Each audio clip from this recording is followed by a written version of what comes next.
All right, so about a week and a half ago or so, I was getting feed errors from the AMS. Actually, both of my AMSs.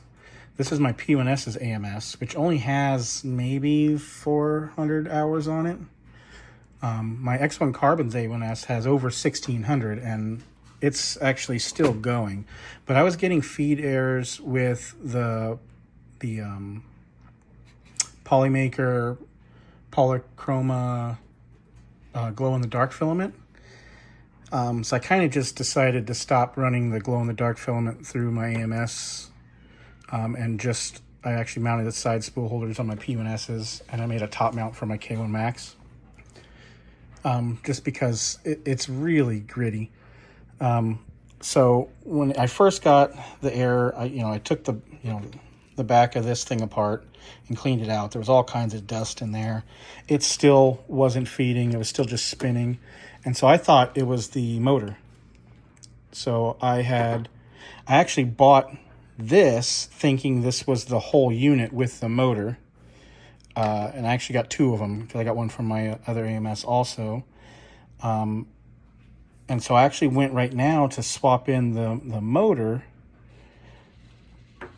So this came in the mail, and I was like, oh man, I thought this came with the motor. So then I had to order the motors.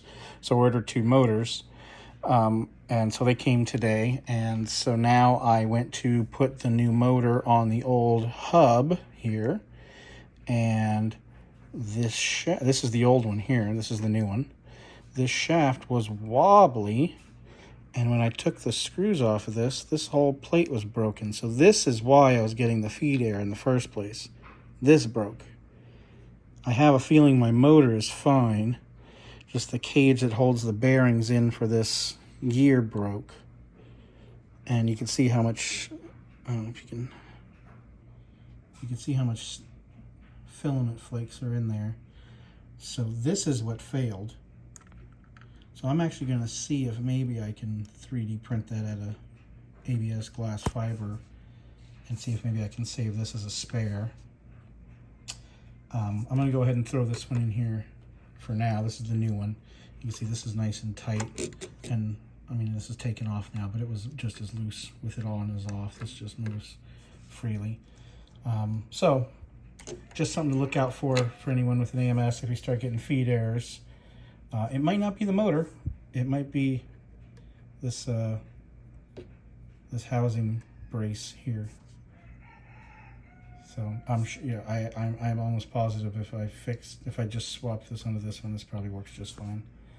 I did take it apart and clean it. Everything else in there was fine. So I will keep this as a spare, and I'm going to see if I can model this guy to replace that, to have as a backup. My other AMS has been working fine. It was just the glow-in-the-dark filament that was giving it issues. So I think I'll leave it alone for now. But I need to get this AMS back together. Yeah, hopefully maybe this helps somebody later. Maybe you can make sure to check that casing and make sure that's not cracked if you're starting to get feed errors and you just hear the motor spinning.